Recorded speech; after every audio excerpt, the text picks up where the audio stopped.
narasumber yang sama. Pasti tadi masih pada penasaran dong dengan cerita-cerita yang sudah disampaikan kepada kita semua. Sebelum kita lanjutkan obrolan kita, mari kita nyanyikan sebuah lagu yang juga menginspirasi kita semua. Bersama keluargaku melayani Tuhan, bersatu selamanya mengasihi Engkau. Tiada yang dapat melebihi kasih-Mu ya Tuhan. Bagi kami Engkau segalanya. Bersama keluargaku melayani Tuhan, bersatu selamanya mengasihi Engkau.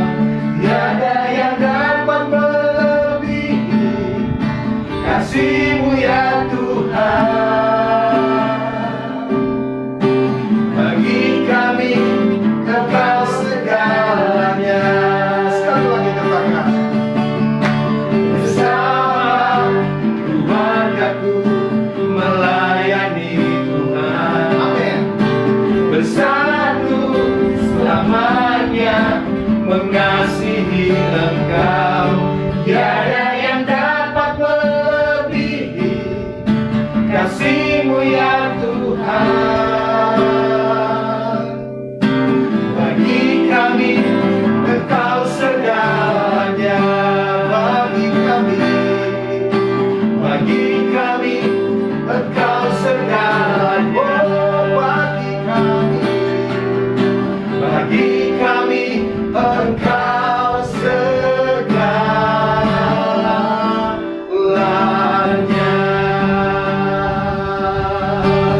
Terpujilah nama Tuhan. Lagu ini mengatakan bersama dengan keluargaku aku melayani Tuhan. Kita juga belajar dari Bapak dan Ibu Edo yang hari ini hadir bersama-sama dengan kita malam ini, bahwasannya mereka berbaur dengan anak-anak Papua tadi. Penugasan ditugaskan buat Papa, tetapi yang pertama-tama berbaur dengan anak-anak yang mau bergaul itu justru anak. Nah, anak ini akhirnya menjadi mempunyai banyak teman, dan akhirnya temannya datang ke rumah ya Bu ya. Akhirnya mereka sering datang ke rumah dan berkunjung ke rumah. Nah, Ibu Tiar luar biasa menyediakan makanan buat mereka, karena Ibu Tiar mengerti mereka itu butuhnya makan ya Bu ya. Jadi diberikan makanan nih. Kita mau dengar nih Bu, bagaimana Ibu ketika memberikan mereka makanan, memberikan mereka, kan makannya ini Bu bukan sekali ya Bu, tetapi berkali-kali. Dan juga bagaimana Ibu bisa tadi mengajarkan ke mereka, banyak anak-anak di Papua itu yang usianya mungkin sudah belasan tahun tetapi belum mengenal abjad, dan berbagi tugas dengan anak-anaknya. Jadi seluruh keluarga dipakai Tuhan untuk melayani Tuhan. Nih, kita dengarkan ya Bapak dan Ibu ya. Ibu akan memberikan kepada kita penjelasan tentang bagaimana mereka memulai pelayanan dengan anak-anak, dan mereka melayani Tuhan bersama-sama dengan keluarga mereka. Awalnya memang anak-anak itu kadang-kadang ada yang curiga, apalagi suami saya tentara, karena kan di daerah Papua itu daerah konflik. Jadi kadang-kadang anak-anak itu ada yang jangan di rumah tentara, Takut ya Bu ya. takut. Saya juga agak takut tuh. Padahal kami berusaha keras, bagaimana anak-anak ini bisa percaya bahwa tentara itu tidak jelek yang seperti yang dipikirkan mereka. Benar, mengubah cara pandang mereka dulu ya Bu ya. Karena mereka mindsetnya dari orang tua mereka juga diajarkan untuk ini loh, tentara ini jahat, tentara ini image-nya itu suka menyakitin hati rakyat kalau di pedalaman seperti itu, karena kan daerah. Karena ada konflik ya Bu ya. Jadi kami berusaha, kami berdoa juga sama Tuhan, tolong kami di sini bukan menjadi musuh mereka, kami di sini menjadi saudara mereka. Jadi berikan kepercayaan, mereka percaya sama kita, kita juga percaya sama mereka. Akhirnya membangun hubungan ya Bu ya, supaya kepercayaan itu timbul ya. Ya, jadi di situ awalnya kami anak-anak belajar di rumah sama anak-anak.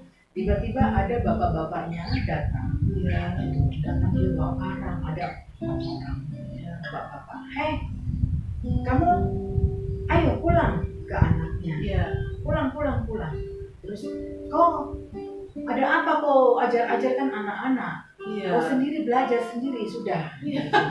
Terus Ini logat Papuanya, Bu. iya, anak-anaknya dilarang untuk main ke rumah. Iya. Terus anak-anaknya pulang. Enggak mau main dulu di sini sama Mama Jo. Iya. Nah, saya dipanggil Mama Jo, Mama Jonathan. Jo ya. Iya, karena Jonathan sering ngasih makan, ngasih permen, apapun yang dia punya dia kasih buku, kasih apa gitu. Ya, jadi dipanggilnya saya Mama Jonathan, bahkan Mama Grace. Itu akhirnya mereka pulang, besoknya lagi datang lagi. Mereka datang lagi. Aduh, kalian nggak apa-apa? Tidak apa-apa kok, tidak apa-apa. Padahal mereka dilarang sama orang tuanya untuk Iya. main ke rumah kita. Tidak apa-apa. Akhirnya ada mama-mama datang. Terus mungkin lihat-lihat, oh, mereka tidak apa-apa main di situ. Iya. Jadi mama-mamanya semua banyak yang percaya kalau mempercayakan mereka sudah lebih aman anak saya main di rumahnya Mama Jo Iya. daripada mereka main di tempat terminal, main di lain. tempat lain itu iPhone segala macam Iya. rokok gitu, bahkan ada yang ganja juga Iya. gitu. Jadi Sampai mereka segitu ya Bu anak-anak di sana Iya, ya. iya. Jadi mereka lebih senang orang-orang mama-mamahnya Iya. itu lebih senang ke rumah kita. Tapi bapak-bapaknya kadang-kadang kan ada namanya bapak-bapaknya kan imajinya ke tentara jelek, Iya. jadi anak-anaknya itu tetap dilarang, tetap Iya. dipukul. Ayo ditarik, ada yang ditarik pulang. Tapi saya selalu berdoa buat mereka. Tuhan, saya mengasihi mereka. Saya mau mereka itu menjadi orang yang luar biasa, Iya. apalagi di tanah Papua. Iya. Jadi saya mau mengajari mereka. Iya. Akhirnya ya lama-lama pada saat itu kenapa waktu itu orang tuanya, bapak-bapaknya mau memberikan anaknya main ke rumah. Pada saat itu ada yang meninggal. Itu anak bapaknya meninggal. Mungkin salah satu yang dari Yang anak-anak yang sering datang Iya. yang bapak yang tadi melarang, Iya. salah satunya ada yang Iya, meninggal. yang meninggal sakit parah. Jadi waktu sakit parah saya datang untuk berdoa. Iya. Jadi karena saya juga tidak tahu sakit apa, sakit penyakit dalam, akhirnya meninggal lah. Terus saya datang sama anggota karena saya juga tidak tahu daerah situ kan, kita harus ke lembah dulu. Iya. Jalan itu cukup satu orang. Iya. Itu terus mungkin saya bawa anggotanya suami. Terus di mana Bu? Ada di sana di atas gunung, tapi harus turun dulu ke lereng itu baru naik lagi. Itu jalan kaki itu ya Bu? Jalan kaki. Iya. Sebenarnya ada kan, cuman karena dia itu di pelosok-pelosok kayak ada di hutan begitu, jadi Iya. saya masuk terus sama anggota, terus sampai ke penguburan kami siapkan bis sama truk. Terus di situ orang-orang itu Iya. marah dengan bahasa mereka, bahasa mereka. Saya nggak tahu, cuman saya bilang kenapa orang-orang nuding saya. Terus enggak mama, mereka bilang mama itu istri tentara, Iya. dia nggak suka gitu. Mereka begitu Iya. karena mungkin konflik itu membuat banyak sekali trauma buat mereka. Jadi mereka itu baik yang tentara dalam tanda petik ya Pak, nggak semua kan tentunya. Iya. Dan keluarganya juga mereka benar-benar jaga jarak ya Bu ya. jaga Ya. jarak. Berarti ini pelayanannya sangat sulit ya Bu ya. Iya. Termasuk mereka itu sulit ya. Susah. Betul ya. Iya. Jadi tetap kami rangkul mereka. Ya. Terus udah nggak apa-apa, ini Mama Jo ini sama anak-anak baik, sama anak-anak kasih pelajaran, sama anak-anak pokoknya memperhatikan mereka. Iya. Gitu. Oh iya. Akhirnya kami bisa masuk ke mereka, terus kami penguburan dan dari situ awal mula kami Iya. diterima sama mereka. Kejadian itu membuat mereka itu terbuka matanya bahwasannya apa yang dipikirkan mereka itu tidak semuanya benar, dan itu menjadi jalan buat ibu dan bapak dan keluarga semua untuk melayani buat mereka ya. Puji nama Tuhan. Tuhan selalu punya cara ya. Tuhan Akhirnya selalu punya setiap cara. ada masalah di kampung cari maju. Cari Cari mama Jo. Jodoh itu kan cari ibu katanya. Kenapa nggak cari saya? Nggak tahu. Entah yang ada masalah, ada anak muda kurang biaya sedikit atau apa, pokoknya datang ke istri saya sebagai tempat keluh kesah. Bahkan pernah ada Luar biasa, kejadian, luar biasa, ya, Bu. pernah ada kejadian itu tanah. Biasanya mereka kalau untuk makan, untuk kuburan, Iya. asal-asal aja. Jadi tanahnya siapa itu dibuat tempat kuburan. Jadi Iya. di situ ada satu daerah yang di Jayapura itu ada tanahnya Kodam. Iya. Jadi tanah Kodam ini hampir separuh dibuat kuburan mereka. Oh. Gitu. Jadi begitu panglimanya sadar, oh sudah tidak boleh lagi dibuat kuburan, akhirnya Ditutup. di portal, di pele. Kalau bahasa sana di pele. Pele, Jadi, di portal tidak boleh lagi kubur. Pele. Ya. Pele itu di Dikat. dipalang. Jadi di situ di anggota pada ini kan jaga di situ tidak boleh lagi untuk tanah kuburan, tidak boleh kubur di situ. Ada tempat pemakaman di daerah yang memang tempat TPU. Iya. Gitu. Akhirnya tapi agak jauh. Kalau mereka kan enak aja tinggal sebentar aja ke situ. Terus saya tidak tahu pagi-pagi subuh-subuh mereka itu datang ke rumah.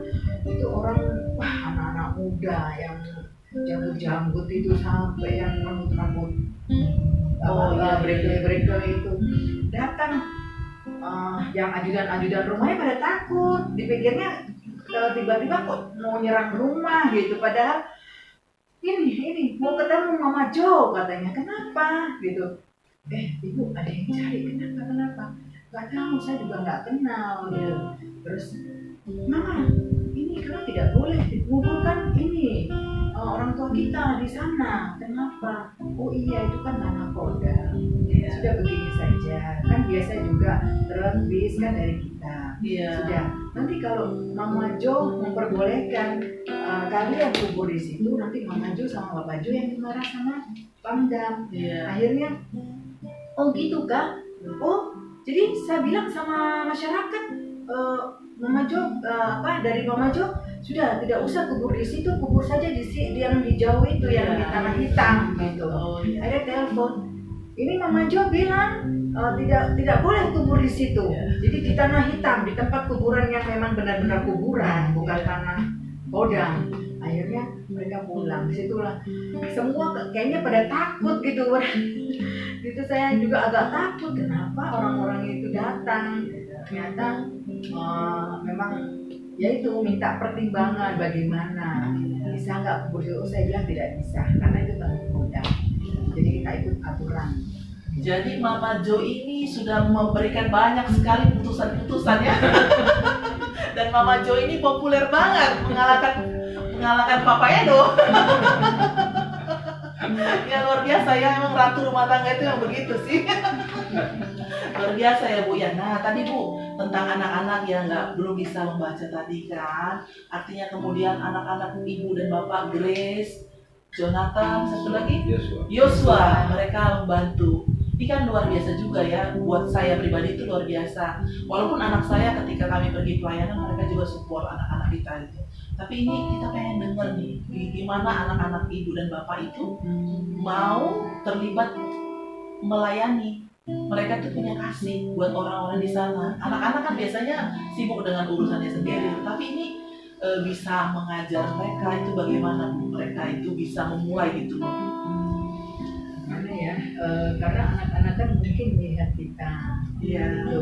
Teladannya ibu dan bapak ya, yang luar biasa. Kayak waktu di Merauke itu kalau kita pas pelayanan ke sebuah asmat itu, kita sering membagikan makanan T2, namanya makanan kantata, itu makanan kaleng. Oh Ya, iya. karena dia di bidang logistik waktu itu banyak makanan-makanan T2 itu yang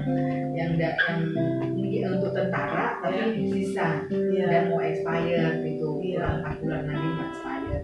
Akhirnya minta izin sama Danren, bagaimana ini masih ratusan kardus Masih banyak ya, daripada mubazir, ini kita buat kasih berkat buat mereka gitu kan. Iya, dibagikan ya. Mereka, ya. Jadi itu kita bagi-bagikan. Jadi anak-anak memang tidak kami suruh, langsung aja spontan. Itu spontan mereka membantu kami gitu. Terus kayak yang belajar itu memang waktu itu mungkin dilihat mamanya agak kerepotan, yang satu, mama ini apa, huruf apa, mama ini matematika, ini satu tambah satu, memang saya kasih ini.